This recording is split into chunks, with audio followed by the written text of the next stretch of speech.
Hello and welcome to A Celtic World, the YouTube channel and podcast that leans into the fact that we've got Celtic fans all over this big wide world, from Killiecrankie to Korea, from Barhead to the Balkans. Wherever you are, you're very much a part of A Celtic World and you're very welcome. You'll notice that I'm not Gav. He has, I don't know why he's not here. He's dragged me out of my sick bed to be hosting. I've been sick for a couple of days. Everyone in the Northern Hemisphere will be delighted to hear that it's not sunny and hot in Australia at the moment. Winter has arrived and I got a cold or a virus or something. So on the mend and soldiering on, because apparently the show would be lost without me with no Gav. So there you go. I'm here. So I'll maybe not be doing as much speaking as usual. We'll see. But we've got plenty of other people that can contribute and see if we can get a word in edgeways. First of all, Kaiser in Glasgow, how are you, mate? Living my best life, legend. Having fun as usual. Enjoying the relaxing break that we're having here after the cup final tragedy. But still living my best life as we do.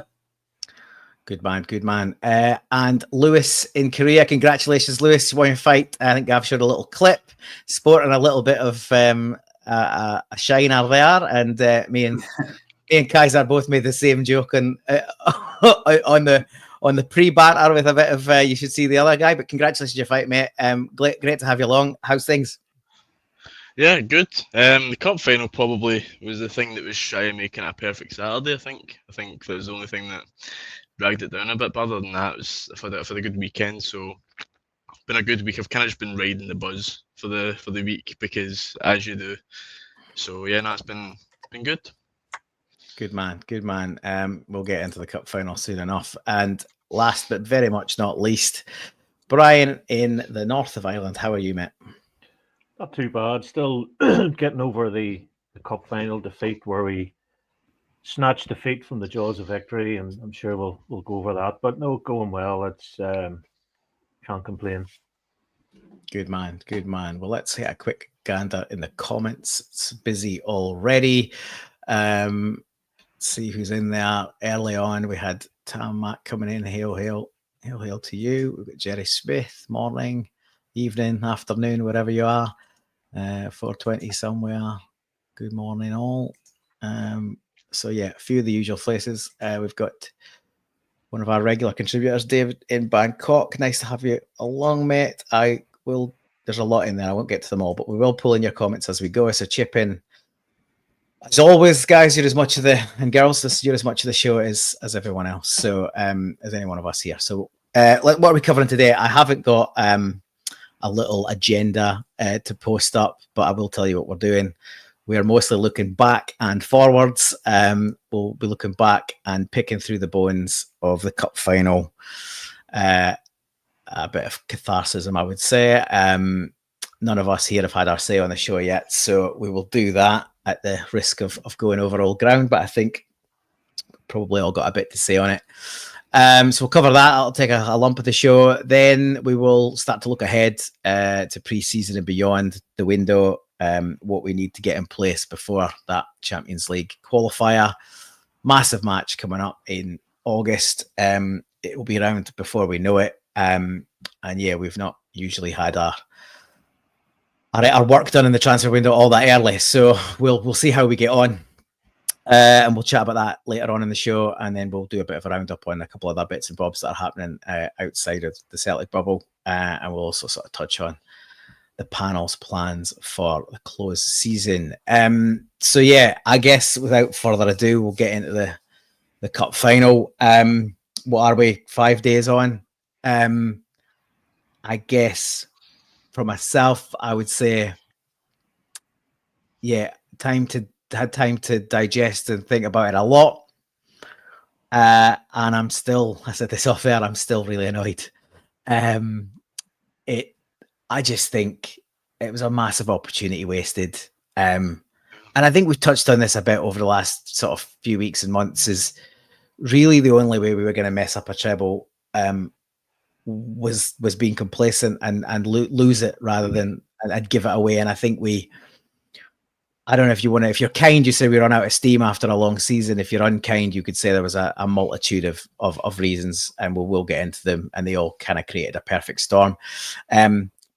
Should be said, congrats to Aberdeen. You know, it was a terrible game to watch, and mainly down to their horrific tactics, but it worked, and they won a cup final for the first time in 35 years. That one was on penalties as well. I was in the ground that day as a little kid. And it was not a fun drive back up north with 2 Aberdeen fans in the car, as well as my dad and my brother. So that was the Anton Rogan missed the penalty. Was that the one? It was that one, yeah. 1990. So we come on the back of, we'd won the double in 88. That was my first cup final, and then we obviously beat Rangers the following year. I missed that one. I think I was on some little kids camp or something. Missed that one. Gutted. I don't know why parents would send me that on a cup final weekend, but it happened. And then, yeah, so you sort of used to a little bit of run of winning back then as a kid, and then obviously lost that on penalties. And that was about it, I think, until about the 1995 cup final. So, yeah, long time for Aberdeen. They're delighted. I've got a few mates still from up the road, and, their social media feeds have been, full of it, and rightly so. They've not seen a lot of success, but and I guess doesn't matter how it comes. A bit like getting a result against Barcelona when we did it, you don't really care how the performance is. It's about the result. So, but yeah, I just think a massive missed opportunity, and we'll pour into it. But I'll come to you first, Lewis. Kind of what your immediate thoughts on it a few days down the track? How It's obviously it's disappointing. It's hard to say anything other than disappointing. But the thing with Aberdeen is that defensively they were sound. They were kind of parking the bus, making it really difficult for us to get in the box, and that's kind of what you expect from pretty much any team in Scotland at this point. Is they want to sit in the box and make it miserable for us, and then try and make us make a mistake at the back. I think they were looking to exploit a defensive mishap and a defensive mistake. Not to lay too much blame on Liam Scales, even though he's not immune from criticism. That's kind of exactly how these teams are going to be playing going forward if we don't tighten up defensively, because otherwise it's just that is the path to success. And I think, was it really unfortunate for Kasper Schmeichel to have effectively deflected the ball into the net?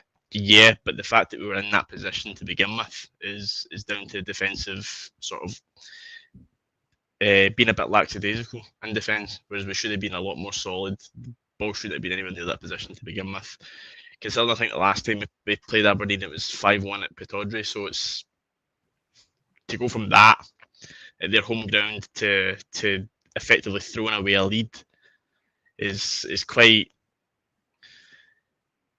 to say it's not embarrassing, because obviously the occasion, the event, and obviously how they'd set up defensively is going to be a struggle to get goals in that compared to how they would be expected to play in front of their home crowd. But it doesn't make it any less frustrating, and it doesn't make it any less disappointing to have not come away with the victory. Yeah, well, you're absolutely spot on. I think, Brian. Well, I'll leave my thoughts. I'll let you guys have a chance, and then I'll come back in. Brian, this result was this result and performance has been common. You look at the League Cup where we won on penalties against the Huns, and prior to that, even the cup final where Ida scored in the 89th, 90th minute. We haven't been good on a one-off game in a long time, and hear me out on this. We've had like 6 defeats this year in the calendar season to Rangers, Aberdeen in the final, although it was on penalties, St Mirren, Hibs, and who else have I missed?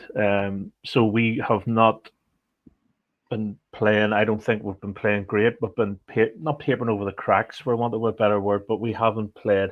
We haven't had a really good cup final in a long time, and the thing goes, I think Rodgers is to blame for the team, and we can all put it down to this, that, and the other. I mean, Aberdeen were rank rotten all season, and they have been. On I've looked at other podcasts where Aberdeen, if in terms of the league, they would be pretty much bottom of the league in terms of form. They've been brutal, and the team.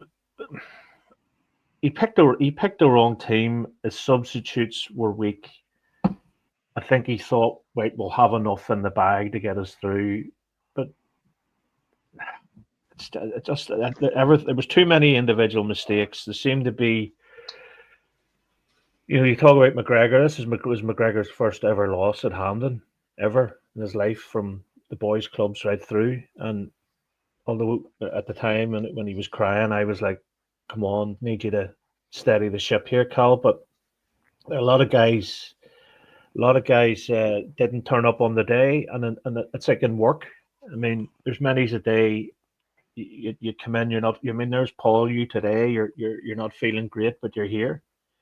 Some of those guys need to look at themselves in the mirror, and I'm sorry, there's not. I'm being serious. There's not one. I would CCV and AJ, but the rest of them, if they want to go, good luck. See ya. That's the way I feel, and I mean that. And there's too many of these boys hanging around that don't know what it means to play for the club, and they're sitting there on big money. Just we need to. Something. If we'd have won that game and would have went into the pre-season going, we're grand, we won the treble, we're this, that, now maybe it's a kick up the arse we need, and we'll move on from it. But I do think there's guys that have played their last game for Celtic, and within that I count Hatate and Maeda. So that's but I don't know but I'd agree with you on the whole team. But I agree there's definitely players that have played their last game, and some people, as this comment says, Alpha, no going back for some players. Some checked out months ago. I think that is the case. I think, unfortunately, some players, took their eye off the ball after the Bayern Munich game. And yeah, if you're being really kind, you can say it's a long season and they're a bit knackered. And I'm one that would say Maeda looked absolutely gassed by, before the end of that game. And, if anyone is going to run out of steam, then, I'm not surprised the work rate he's done. And I think his mind's gone. Well, not gone necessarily from Celtic, but he's just had a kid. He's not seen that kid yet. He's itching to get the season over so he can get home and see his newborn. We're all human. I get that, but to your earlier point, it's then on the manager to work out who should be playing when, who's up for it, who isn't. Obviously Rodgers had a really good season. He's not without fault, and he's not beyond criticism. And I think it's fair that he accepts some criticism, particularly for this cup final performance, because I think he's picked a team as a kind of thank you, well done, pat on the back for what they achieved over the course of the season. And you could argue that some players are that deserving of that. And if they deliver a performance and win the cup, then he's vindicated. If they deliver a performance like they delivered on Saturday, I think you get serious questions.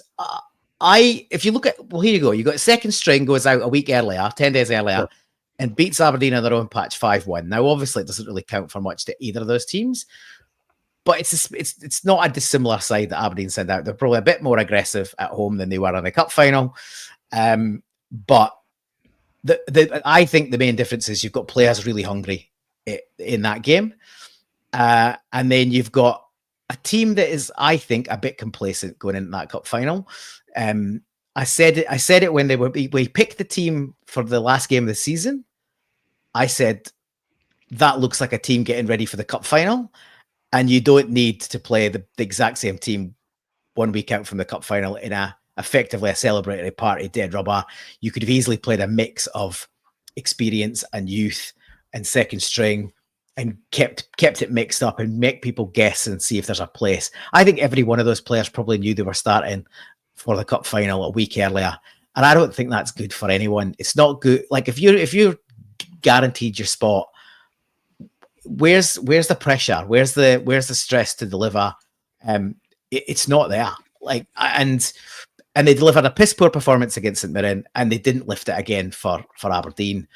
100% James Forrest should have started over Kuhn. we never got there's a lot of heat come on Ida, and yeah, his first touch isn't great, but he wasn't supplied with one single cutback or cross in the whole match. There was nothing played in front of him. If you play the ball in front of Adam Ida, he'll score you goals. Yeah, he'll miss a few, but you've got to give him supply. And I was on here last Thursday saying, you've got to start. I said, I think Rodgers will probably go with what he had, but he had to start with Forrest on the right because that's where the threat was. And Adam Ida would lap up his delivery, and we never got to see it again until too late. And then, unfortunately, Forrest got injured. I think if you get 60 minutes out of James Forrest from the start, the game's probably done and dusted. The cup's in the bag. Kuhn can come on and I think also, Paul, I think Schmeichel is still carrying an injury. And I agree. That's one of my. I was going to come on to that, Val. I'll let you. Let Kaiser. Yeah, Kaiser. Why don't you pick up on Kasper Schmeichel and then go from there? First and foremost, legends, right? Congratulations to Aberdeen. They stayed in the fight, they stayed in the game, they stayed in the mix, and they got the result. Their penalties were absolutely fantastic. You can take nothing away from their penalty shots. I noticed that every single penalty was towards Kasper Schmeichel's injured side, and he did not dive that way once. I think sometimes when players recover from an injury, they're physically ready to return, but not psychologically ready to actually put the kind of pressure and weight on their limbs that they have before. I remember when Henrik Larsson broke his leg, horrendous injury, and worrying, was Henrik going to come back and be the same player?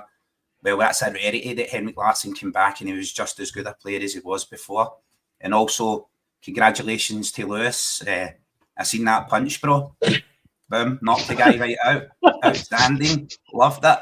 And look, I've got my own reservations about the game before where we played Aberdeen. They kind of looked like that was a reconnaissance mission. They were testing us to our full extent, how we played, where we played, and weren't really trying to shut us down. I think the biggest mistake made in that game was Brendan Rodgers putting on Rio Hatate, Papagay, being able to injure him, a big clogger, being able to boot him, and Hatate being injured for the final. It really stifled us in midfield. Creatively, surging forward, passing forward, cutting Aberdeen open. It was a hard watch. Also, like I said, Kasper Schmeichel, I feel like I was critical of him. I seen the way he dived out, and it looked to me like he dived forward and tried to scoop the ball over the bar, but maybe had that doubt in his mind about landing on that shoulder and that injury reoccurring, and just took his eye off the ball and it hit the underside of his hand, deflected into his own net. Look, Kasper Schmeichel, fantastic start of the season, going for records for shutouts and clean sheets. He's absolutely amazing for us. So, a goalkeeping error, I can let that slide. I was thinking to myself, perhaps these players are fit and ready to go, but psychologically not 100% there. I thought Vinny Cini should have been in goals. He played very well, done very well.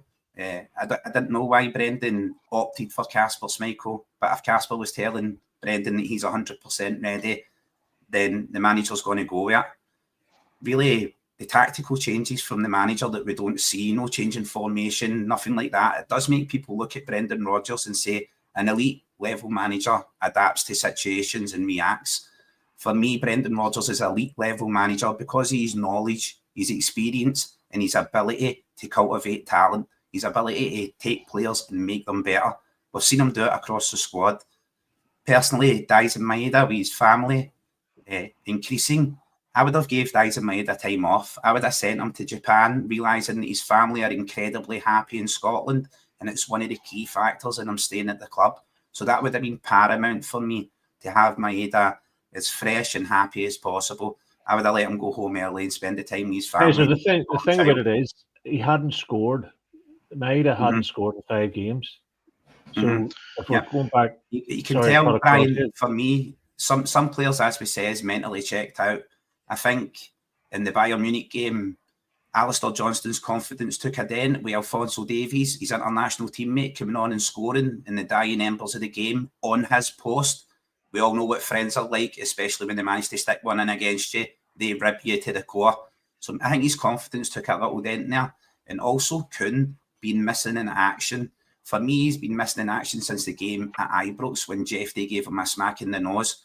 But after that, he certainly seems to have mentally checked out. He seems to be away. I would hazard and say that Kuhn seems to have left us in January mentally while physically still being in the building. So that detrimental to Alistair Johnston's forward attacking play and wing play. For Aberdeen's cross and goal, Greg Taylor should be shutting that cross down. And if Greg Taylor's not there because our attacking, the way of playing, Greg Taylor inverting and go through the midfield, then Liam Scales should have been out there to shut that ball down. So that's 2 mistakes. There's always 3 or 4 mistakes that lead to every single goal. Don't think it's entirely on Kasper Schmeichel, although it was him who hit the ball into the net, and I'd go insane about it. Well, yeah, I think you're right. Like we gave the ball away cheaply in midfield a couple of times before the ball worked its way out to the wing. But you're right on Taylor. He's screaming at Yang to get out to it. It's not Yang's job to get out to it. He's there. He just needs to get out and press it. And yeah, I agree. I think Scales could have taken a couple of shut off the channel a bit better. He stays and leaves a gap to play the ball into between him and the keeper. And that's exactly where it comes in. It's a great delivery, but there's a guy running in behind, but either Scales steps in and closes that corridor, and then once it's in, yeah, Schmeichel, I agree with you. I think I agree with everything you said. I think Schmeichel wasn't confident in the shoulder. I think he thought he was right. It was okay, but it was playing at the back of his mind, and he's probably trying to protect it on that incident. And he could do that 100 times, and only one of the times it ends up in the back of the net like that, but it has. And then, on the penalties, he only dived to the right for the last penalty, and it was a great penalty. He didn't really get close, but he dived left for every other single one. And that psychologically, that tells me that he's not as confident going down to his right. And Aberdeen did the whole, that's the other thing I would say is Aberdeen looked like they'd been practicing penalties all week, and every single one went to the left, their left, and Schmeichel's right, and they were all right in the corner. They were very good penalties. Mm-hmm. Even if he'd been diving right, he'd been struggled to get to them. But I do think if there's any doubt over his fitness, Sinisalo should have been allowed to continue. It's just another one of those decisions that go like a reward for the season. I get why you want to do that, but if you're absolutely ruthless, you say a player, look, if you're not 100%, I don't think you're 100%, so you're not going in. We'll pick the team to win the final. And yeah. That's kind of my view. And the one thing I'd say on the penalties is, and this plays into a couple other things on tactics. I think we jumped the gun. He jumped the gun on substitutions, which Mark Nisbet is saying here. I 100% agree with you, Mark. You're only 1-0 up. It's a cup final. There is the opportunity that one mistake leads you down to the extra time and penalties. He's got to, at the back of his mind, have that as an actual possibility, and he's taken off 3 penalty takers in Bernardo, Ida, and Engels, and I just think it's a bit lacking in forethought to do that. Your first and second choice penalty taker are not on the pitch for penalties, and Bernardo, you would back him to take one as well. You're not going to leave your full midfield on. But I think you could have left it later in the game to rotate it out. On Engels, I know, people think Gav always calls me an Engels fanboy. I didn't think he had an amazing game, but I don't think in a game as tight as that, you take off your set piece specialist. Yeah. We got our goal from a set piece. It was a brilliant delivery by him. Yes, it took a flick off the defender, but really in that game, that looked like the only way we were going to score a goal. And you take him off. He hit the post not long before he went off as well. I think he was coming on to a bit of a game. He's only 21. He could easily have gone the 90 minutes and probably into extra time if he needed. I just think he just treated it like a league game, and that we were going to go through the motions and we were going to be able to close it out. And look, most of the time we would, but we just didn't. We didn't look like we were going to lose a goal, but equally we didn't really look like we were going to get another one. So it was never going to be particularly comfortable. And then the other thing I was going to say on the penalties is super poor penalty from the captain and AJ, both just weak and nowhere near the corner. Maida as well. It was lucky. Well, yeah, I think at least he was a bit lucky. At least he belted it and he hit it hard, and that got him through. I'm giving props to the other two, Johnny Kenny and Luke McCowan, who would have been well down the list of penalty takers pre-cup final, and they both stepped up, balls of steel, cold as ice, and slotted it right in the corner where you want a penalty to do, and where basically all the Aberdeen penalties went. Sort of, a second choice midfielder and a third choice striker showing the more experienced players how it should be done. And another example, I think, of the hunger and desire and focus that wasn't there from the starters, that was there from some of the second string. So yeah, I think a lot to ponder into. I agree with Brian's earlier point is, if there's anything to take out of this debacle, it's that we'll learn more from this mess than we would have from cruising to another win and a poor performance. So it hopefully means that we've got a real focus on the close season. We clearly need to add to the squad. We lost 2 players to injury. Unfortunately, they were both our two most creative players, and without Jota and without Hatate, we looked a bit lost, to be honest, in terms of creativity. And then if you add to that just a lack of intensity, a lack of just general speed and urgency, we were never at the races, and I don't think any of us can really complain about the result given how we performed on the day.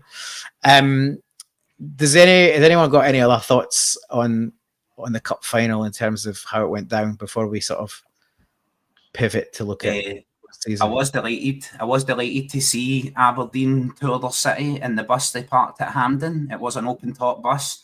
I was looking forward to the pictures of them, the rubbish in the street and the police reports of how many fights and stuff happened. But I noticed all of that was strangely completely missing. So it was very quiet. Fantastic scenes nonetheless. Shows what happens when a club organises something with the City Council and really engages with their fan base. First trophy in 30 years, I think it is. Aberdeen won. First cup they managed to win. That will be the result of some of those players' entire careers. They put everything on the line, and at the end of the day, they deserved the victory. There's just not much more we can say about it. An exciting signing for the summer for me would be a set piece coach.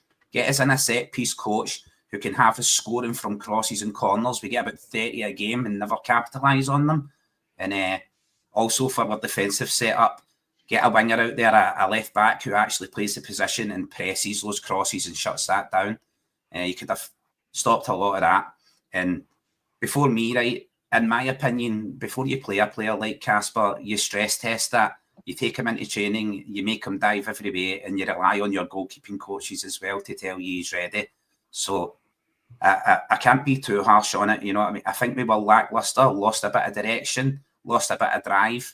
Brendan made the changes, tried to revert back to kind of the ramshackle squad he put together the week before, or a few weeks before, that got the 5 goals against Aberdeen. I could say he tried to win the game in removing the players and penalty takers, but it did show a bit of lack of foresight as to the quality of penalties. But perhaps Brendan, being the egomaniac that he is, never thought we were going to penalties, or tried to make sure we were not going to penalties. I think after Jan coming on in the Champions League and absolutely thriving at every level and showing no fear, I was disappointed in him in the cup final because it came on and it looks like he absolutely shat the sheets. But other than that, there's not much more to go over on it for me. My worry is that perhaps, obviously, I think everybody's disappointed with losing the goal in the Bayern Munich game, but we still performed probably the best we've done in Europe in quite a while. And I'm wondering if that kind of led to a bit of complacency, where it's like, oh, if we can compete with Bayern Munich, what's Aberdeen going to do? We can play any squad we want, so let's take a victory lap. Do you know what I mean? And I feel like that sort of attitude, that sort of complacency is kind of been, I don't know, it's really difficult because see, if you take out of the Europe situation, it's like, do we feel that Celtic is better this season than we were last? Because I don't know if we were. No. Domestically, no, but I think you've got to weigh up the whole season, so it's difficult to just pull Europe out of the mix. That the problem is we've all been, the whole Celtic support has been yearning for to do more in Europe, and we've had the best European performance in a long time. I think we'd have all, you know, as gutting as it was to fall away to Bayern in the last minute. Yeah, it would be nice to have a win in the away tie on the sheet, but realistically, we were on dead on our feet, so we probably weren't getting through extra time or even penalties and getting through the tie. So we probably got as far as we possibly could. But I think there's an element of the board for sure, and probably the manager with some some agreement to it. They decided that was enough. Like there was nothing else required. Do you know what I mean? Like we knew we were in that. We knew the draw before the end of the window. We allowed Kyogo to go, and we didn't replace him. And that sends a message to everyone. It sends a message to fans. It sends a message to players, coaching staff, management that we were done. We were done. The league was already won. 2 games to a cup final. 2 games to the treble. That'll take its course. And we don't expect to get past Bayern Munich. That is pretty much what not replacing Kyogo. And you can say, well, we didn't need to replace him because Dyson stepped up, and that's true. But it's just to let your best player of the last few years go without being replaced at mid-season when you're still going for all trophies. Well, League Cup done. It just sends a message that you're not interested to sort of push on. And so not only does that send a bit of a sort of feel through the club and the dressing room for the remainder of this season, it also says a bit about, how things are going to go beyond that. And so I think some of we'll get into, we're just about halfway in the show, so we'll probably start to look ahead. But I honestly think there are players at the club, and we touched on it at the beginning, there's a lot of players that played their last game. There are players at the club that are probably starting to get a bit used to and complacent with winning stuff. And, how many of them would have woken up the next day and gone, oh, we missed out on the final. We won the other 2. Do you know what I mean? Like, I just think that squad has got a bit stale together, and it needs to be freshened up. And I know I'll let you come in, guys. I know you think the squad is going to turn over pretty massively, and I'm not. I think it's got to turn over massively in the summer. I think there's got to be like 15 players on the move. We'll see Sloop, Taylor, and Bain leave already on a free. There's 3 already out the door, but I think there's a whole lot more. Hatate, Maeda, Yang, Kwon, Rocky, Lager, Liam Scales possibly up for a transfer as well if we're looking at really improving the squad. I think you highlighted something perfectly there, Paul. We all remember that big banner, and it was Brendan Rodgers in the corner of Celtic Park, and it says all in. We're all in on Brendan Rodgers. For me, the January window was really lacklustre. At a point where we could have pushed the boat out and really competed in that match, really went toe-to-toe, and we did go toe-to-toe with Bayern Munich, right? And we've seen them bring on the quality, that additional quality at the end of the game that we just didn't have in reserve. For me, in that January window, the board, I'm a very ambitious person, of course. I'm like, the board should be pushing the boat out there. When Kyogo went, we brought in Jota, and we should have pushed it out even further and brought in another top striker to strike fear into the heart of European defences. But we didn't. Paul's 100% correct. The board looked at it and decided to fold. It's like a game of poker. They decided to conserve what we had and where we were, and that was good enough. I think some of the players as well who looked at their performances at that level of the Champions League, perhaps receiving criticism globally for playing for Celtic in such a poor league as the Scottish League, looked at their performances in Europe and how they had played, and certainly every last one of them enhanced their profile endlessly. Look at Dyson Maeda. I think we signed Dyson for a few million, and I'm bouncing about chats now going, if Dyson's going anywhere, it's 56 million. It's 30 million for a seat at the table. I'm just like, I'm all in on Dyson Maeda. So I think it's going to be a revolutionary summer. I don't think Brendan's going to allow the board to engineer decline. First thing I'd like to see is take one stumbling block off the table, and that's Brendan Rodgers signing a new deal. Because we always enter this game of tic-tac-toe with the board, where the board goes, well, we're not going to back you if you don't sign a new deal. And Brendan goes, well, I'm not going to sign a new deal if you're not going to back me and get me the players I want, which is that kind of loggerhead situation. So I'm really keen to see these talks that Brendan was talking about he's going to be having with Dermot Desmond. And I hope it's somebody of my ilk that is in the room who starts shouting what seems to be insane things at the time, and they make sense. Push the boat out, go for it, Celtic. We've got a lot of players, a lot of talent there that we could shift, a lot of fringe players we could shift, and a lot of new players we could bring in. We put them right in the shop window. We give them that experience, Champions League experience. Celtic is a very attractive offer for any player to come and enhance his footballing portfolio. So just to touch on it again, spot on, Paul, and everything you said there about the board and that. I think they engineered the end of the Champions League. They didn't see us going any further. Me, I dare to dream. Throw your hat in the ring and you go toe to toe. Lewis will tell you that as a boxer as well. There's two ways you can box. You can be like a turtle and you can cover up and you can say, I survived 3 rounds with the world champion. Or you can come out in the first round and give him 4 digs in the face as hard as you can and not make it through the round and go, I'll give a fuck. I smacked him right in the face 4 times. And you have that other way about it. That's my way of thinking. Like, give it your all. Go, give it everything you've got. Loaded, absolutely loaded with cash in the bank. Absolutely loaded. It's going nowhere. I think Dermot Desmond and Peter are swimming in it like Scrooge McDuck. They're going off diving boards into pools full of pound notes and just doing the backstroke or the breaststroke at least. But yeah, I think a bit more ambition. If we want to be one of these top level sides, if that's who we say we are, a bit of ambition, go for it. I think there's also some of the players that come in are maybe showing the existing guys too much respect. And I talk about Luke McCowan, who I've maybe had not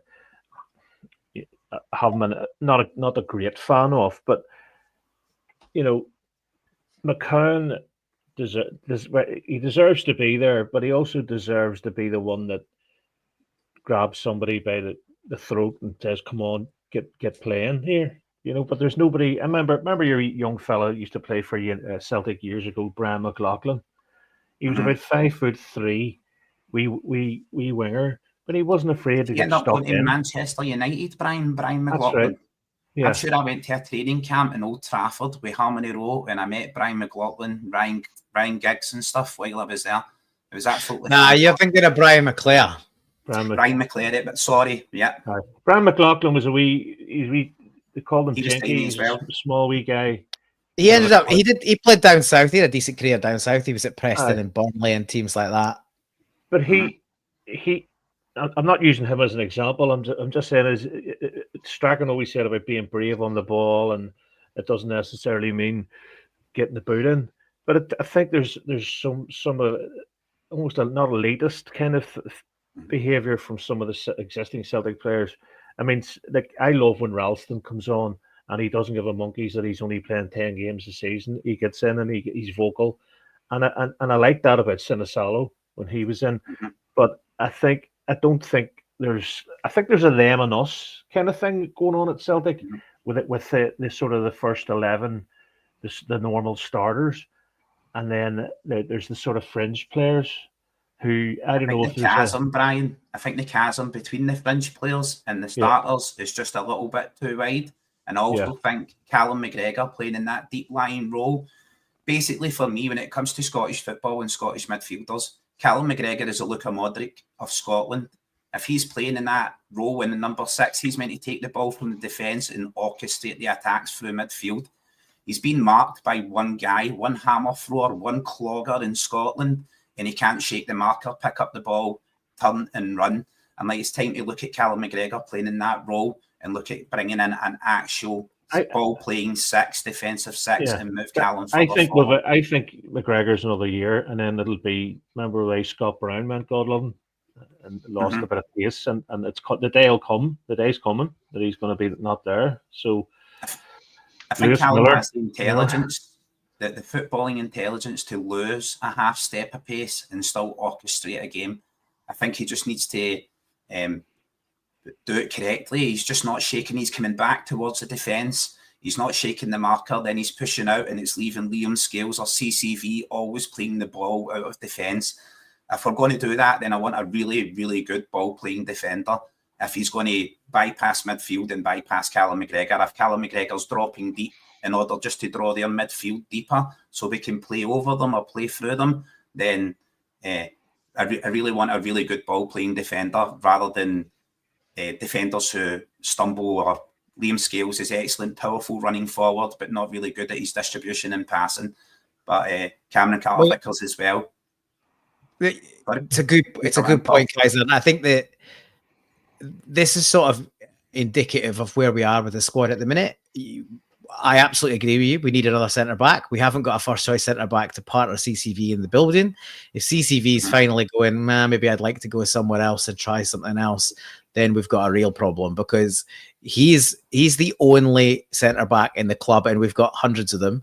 We've spent fortune on centre backs. Look, Centre-backs and wingers. We've got well, look at this. We've got Welsh, Nawrocki, and Lagerbielke probably all leaving the club this year. And then that leaves you with, we hope Dane Murray can get back from injury and eventually become part of the first team squad. There's been so much optimism about his talent, but he's obviously just keeps getting injuries. But other than that, you've got Scales and Trusty, and they've just sort of tit for tat against each other all season. It seems like one gets the shirt for a few games until they make a mistake, and then it's right, you're out, and then the next one's in. And that's not a real way to sort of build a centre-back pairing, but it equally tells you that Rodgers doesn't really trust either of them. And maybe there's been a little bit of horses for courses, but if you want a really successful side, you need a settled, strong spine, and that starts with a good goalkeeper, centre-back pairing that's rock solid, a good centre midfielder, bit of creativity in front of that, and then a striker that can stick the ball in the back of the net. If you've got that, you will win most things, and you can build a team around it. We've not replaced Carl. Like, Carl felt split his fan base massively at the time, and I sort of can't believe that was the case, given where we've got to a centre back since. He's still not been replaced. We've not signed somebody as good in the air. We've not signed somebody with as much pace. And his distribution was okay. Yeah, he was playing out of position on the wrong side, but even accounting for that, he was better than anyone who's replaced him, and most of them have been signed with a left foot in mind. It's a bit of a shambles that we haven't got that position sorted. And before anyone leaves, we need at least a centre back, at least a striker, and at least a winger. And you could probably chuck a midfielder in the mix as well. That's for competition. You need a replacement left back to back up KT. And you can, if anyone leaves, you can add another one or two on top of that. So I think we probably need 3 or 4 players if no one leaves, and I expect we'll maybe see more first team players than you might think go this window. And the worrying thing is, if they don't go this window, then there's a real push for them to go in January, halfway through the season, and you don't want to be losing players in January, because we've shown how bad we are at filling those gaps. So, and you ideally want the replacement for somebody leaving in the building already, and we're already not at that point. Like, you could probably say Bernardo has got the ability, if not the form, to step up and compete for a first team place in midfield. But at the minute, if Rio goes and it's him, Engels, and McGregor, the drop off after that is ridiculous. And you need, if you've got three places in midfield, which we have, you probably need 5 good players competing for that. Now, I think last thing I'll say before I give somebody else a chance is, one of the things that we should feel optimistic about, and we've only seen snippets and cameos, but Sean McArdle looks a real player. Even in those brief glimpses we've had of him, this sort of 20, 30 minutes we've seen of him, he's got good feet, he's got good distribution, he plays with his head up, he plays on the half turn, he's got good physique. Kid's only 17, he already looks like, he's built properly. You don't want to get overexcited, but if Lennon Miller, and he's a possibility for coming to Celtic, if he's been getting games in the Premier League at 15, 16, I don't see any reason why you wouldn't be trying to build McArdle in to playing games, parts of games every week domestically, and really try and give him a shot. Because there's 2 things. It could save us a fortune, and it could make us a fortune further down the line when he's eventually ready to go. And I just don't want to see another one of these young players come in and then disappear. And I honestly think that this kid looks like he's got more talent than most of them that we've seen in recent weeks or recent years. A couple of fantastic points made there in chat that I was browsing over there. Strange Lovely Doctor says he can't remember the last time Celtic scored a direct free kick. I think it was Jota that scored the last direct free kick in the Bernabeu. That's the last one I've seen. Another couple that were made there about Starfelt being away. absence obviously makes the heart grow fonder, and another person says there, you never miss the water until it runs dry. Yeah, 100% correct there. I was raging when Starfelt left, but not only that, because Jacinta went as well. I think we could have loaned Jacinta to Babe Station for like 56 million, and we could have made our money back, no problem at all. Really fantastic points coming in the chat, legends. She said as much part of the show as me and Paul seem to be just talking over the entire thing and not giving Brian and Lewis a chance. But I'll shut up now and let you boys get in, right? Yep. Almost. And another thing, like I saw in the chat there, Big Rab had said that he didn't feel that Callum McGregor was, well, he felt it was a shadow of how he was under Ange and under Rodgers the first time. But it's like, if you look at the team that we had under Rodgers the first time, you had Scott Brown being that, sat in defensive player. So Carmack was free to push forward. Whereas now there's nobody that's covering him, and I just don't think he trusts the defence enough to take the risk to push forward himself by himself. So if there's no someone else that can slot in behind him, and he doesn't trust the defence, it's like he's going to be completely sort of handcuffed to that holding midfielder position when he's clearly a much better player for that. He should be pushing forward and he should be attacking box to box, getting into the box and, creating chances that way. Because we've seen him, there's been times where I've seen him just totally take games by the boys and just say, nah, we're winning this because I want to win it. And the fact he's not had any opportunities, I think is down to the fact that he just doesn't trust who's behind him. Yeah. Massive window for the football doctor.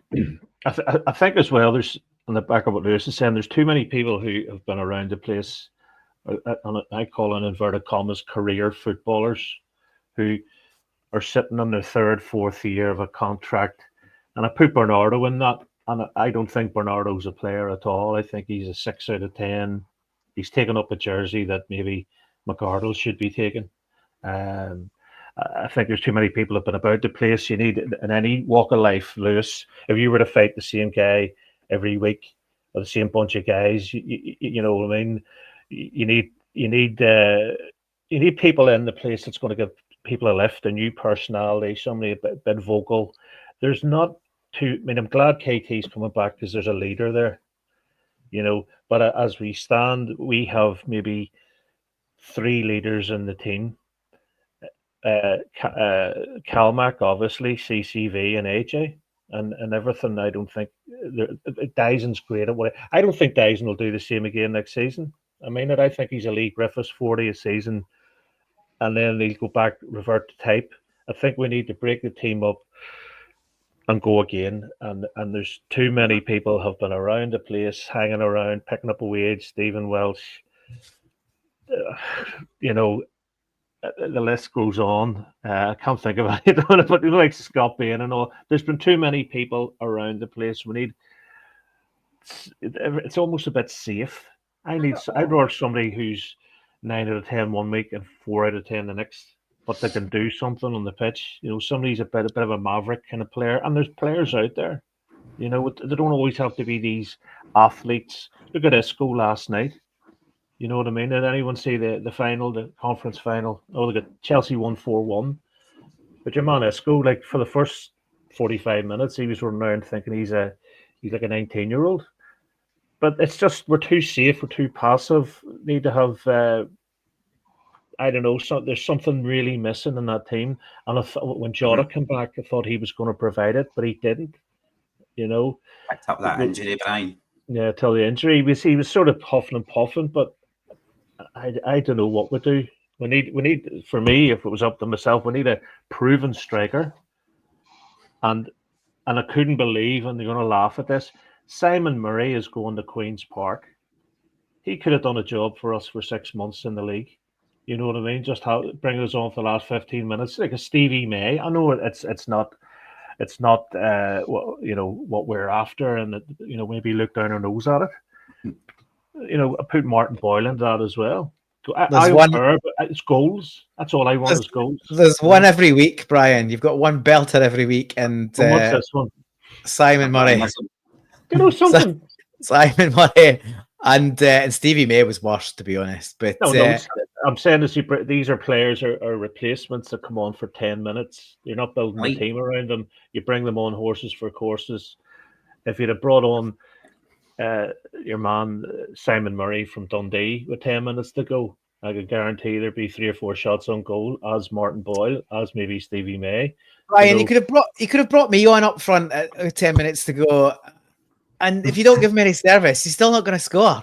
Like, Yeah. we didn't create a clear-cut chance for the strikers all game, and it's been a problem. I've banged on about this all season. When it was Kyogo was here, then for Ida, even when Dyson's played through the middle, we've got goals when Dyson played through the middle because of his movement and his ability to get in behind.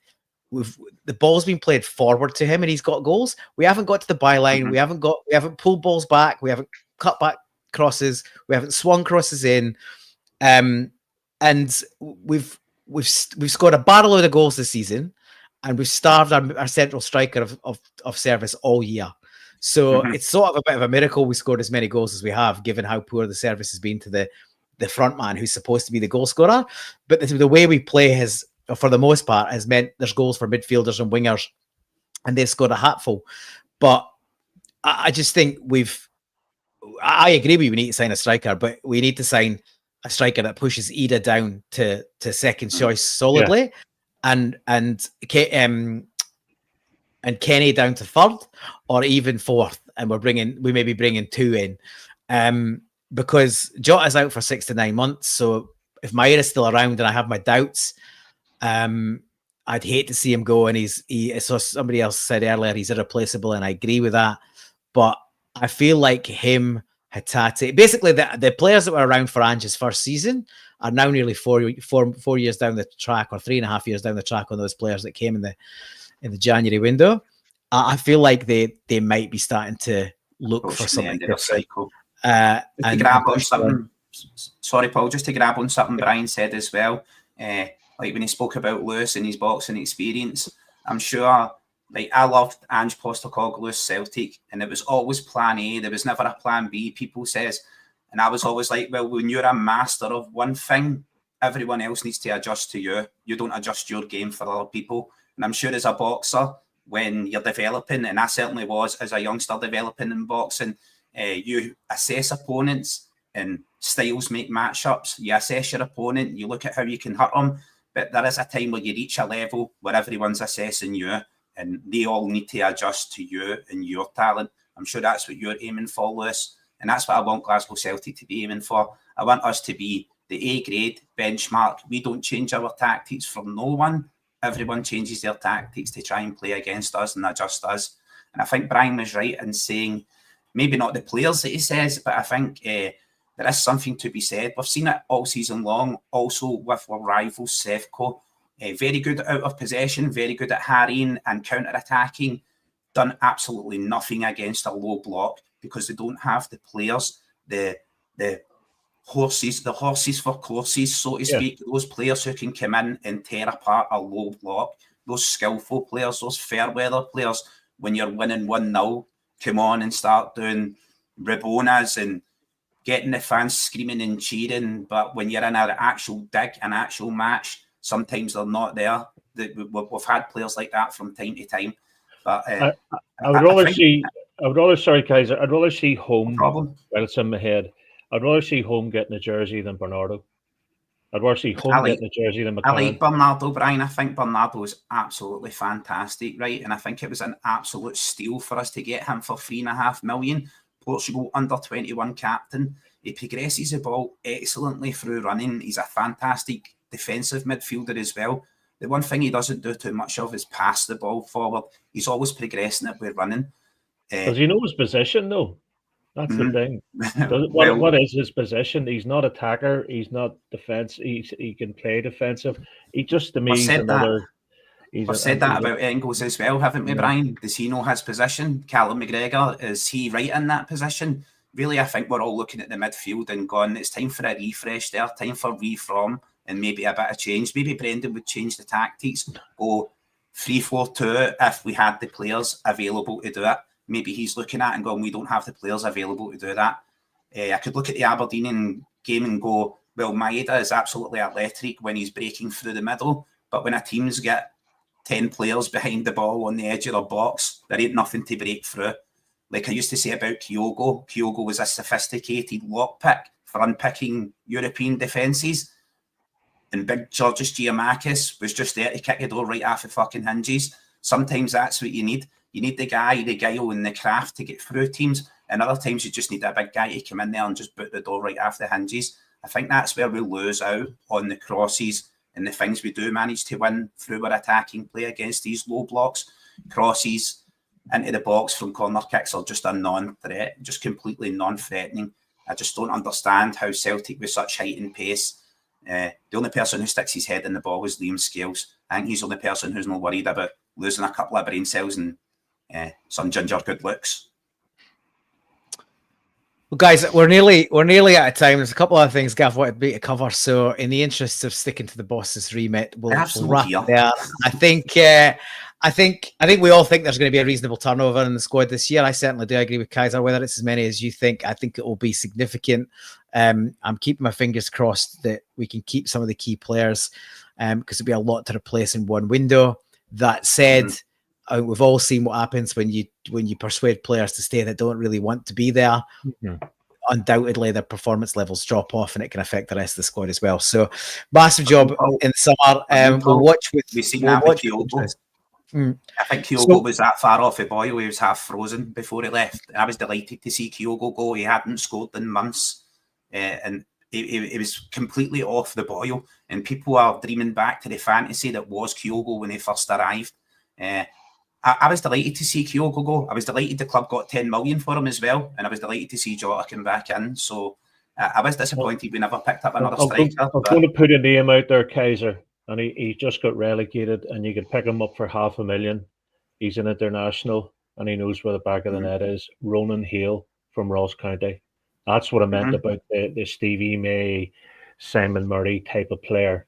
May not be the most pretty, whatever else, but a big Jan Ventura Hesselink. Yeah, you know, Ronan Hale could do a job for us against the low block, and he knows where the back of the net. I'm just saying is.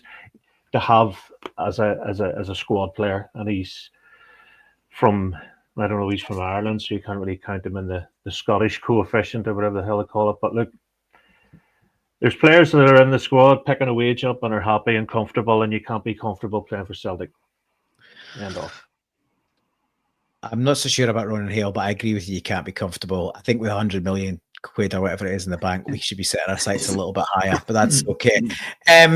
We'll leave that for now. It's a good time to remind people we are moving to one show a week in the closed season. So Monday show disappears, and we go to Thursdays only. So this show, 6 I think we have the show from the American lads as well, Paul.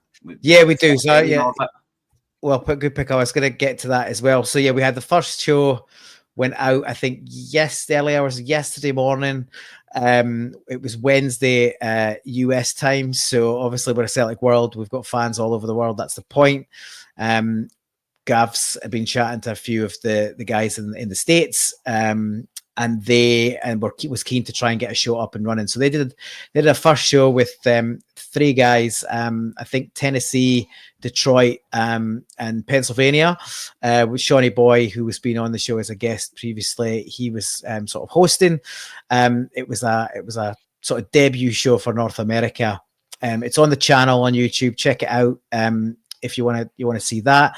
If you happen to find this show and you're North American based, let us know. If you want to get in touch with the guys over there, there's an opportunity to build a show that suits an American audience and the American audience time zone. So that's great. We'll hopefully have more of that to come. I don't know how much more of that we'll have in the closed season, but I think the hope is that we will have one American show a week as we move into the season. But watch the space. We certainly had the first one kick off. So check it out on the YouTube channel. We're just tipping close to an hour. There is a couple of things we wanted to touch on beyond that. On, I think, pitch related, we've ripped up the pitch, and this is what Celtic's pitch looks like currently. My understanding is we are relaying a hybrid pitch.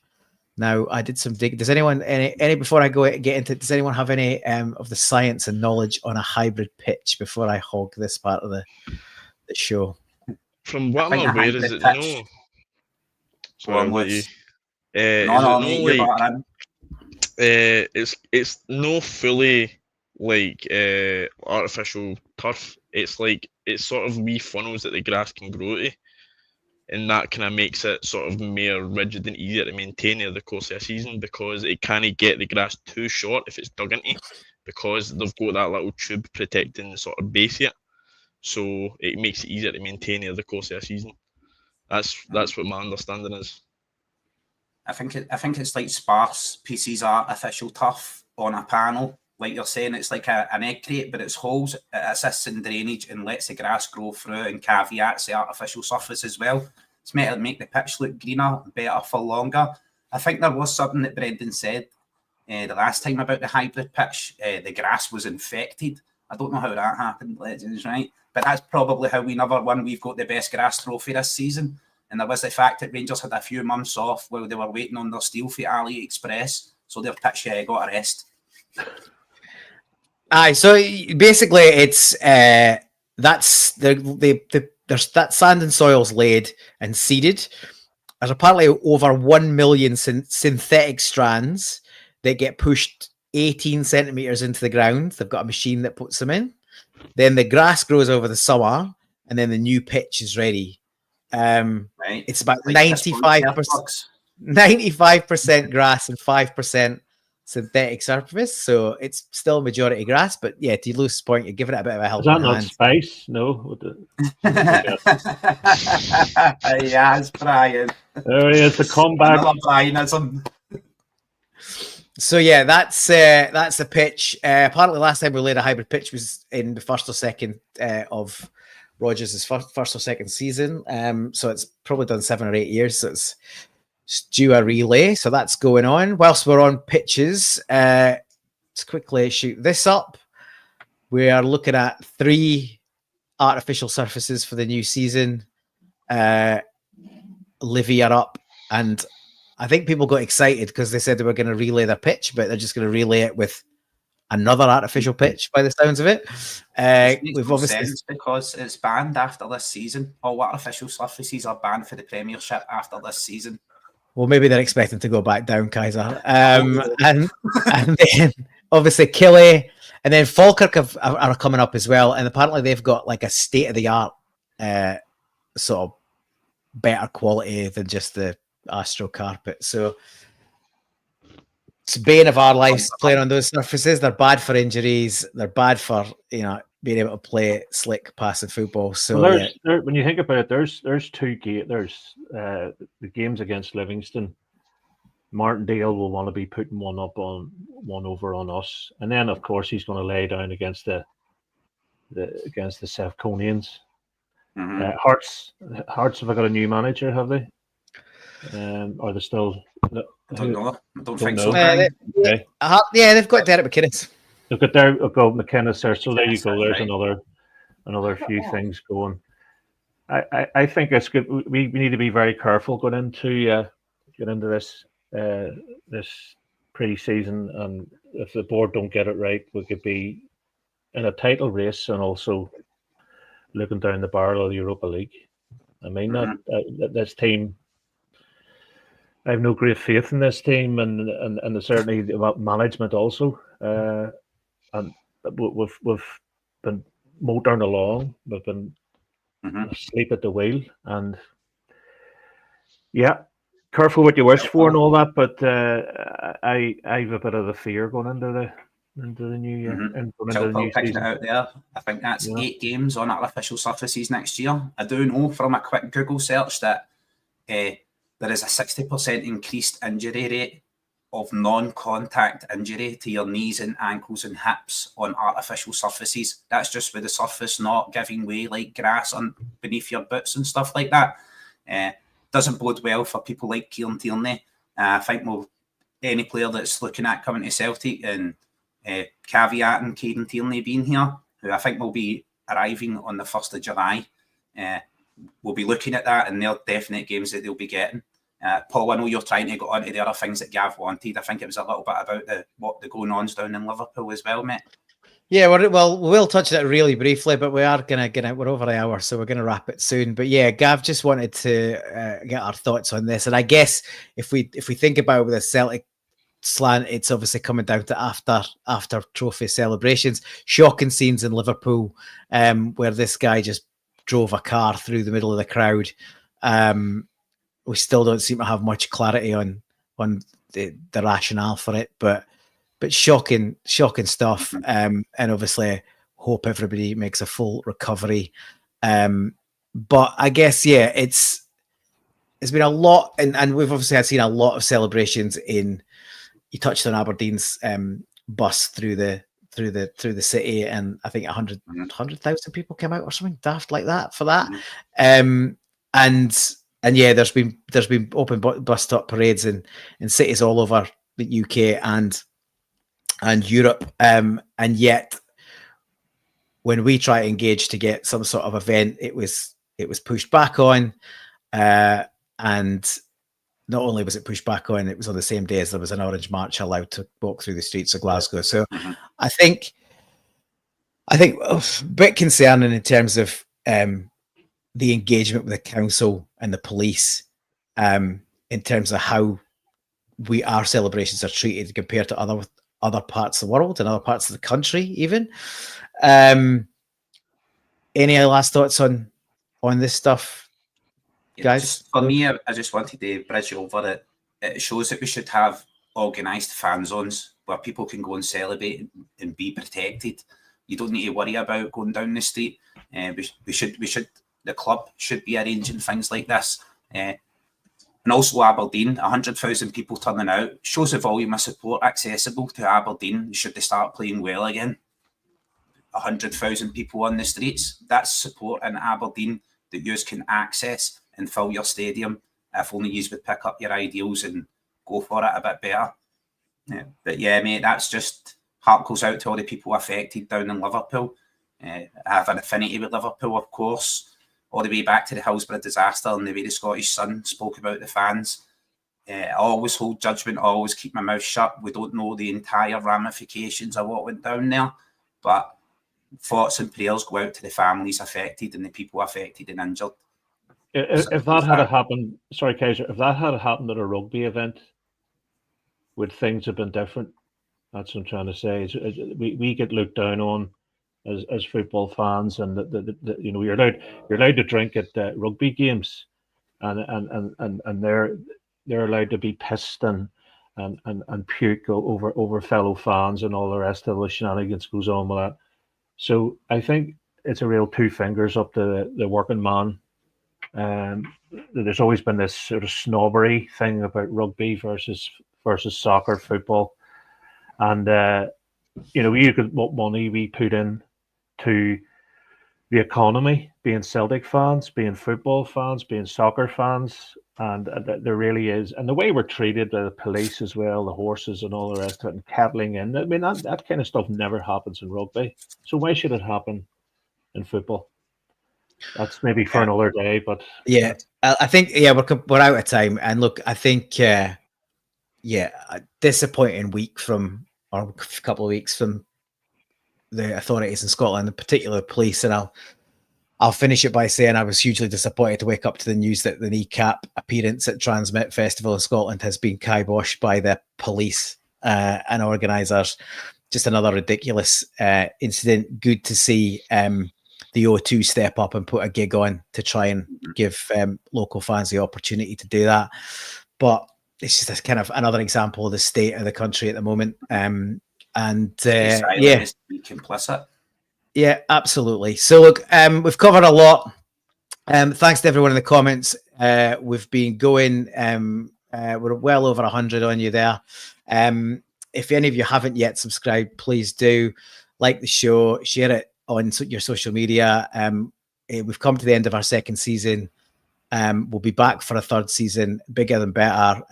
There's a likelihood of at least 1 or 2 more shows a week. So your content could be doubling. We'll give you more details on that as we work our way through the close season and get closer to coming back to the new season. We appreciate you all for your contribution, not just today, but all through the season. We look forward to seeing you next Thursday when we'll be back. In the meantime, all that's left to say is hail, hail. Cheers, guys. Take care. Hail, hail. Legends. Take care.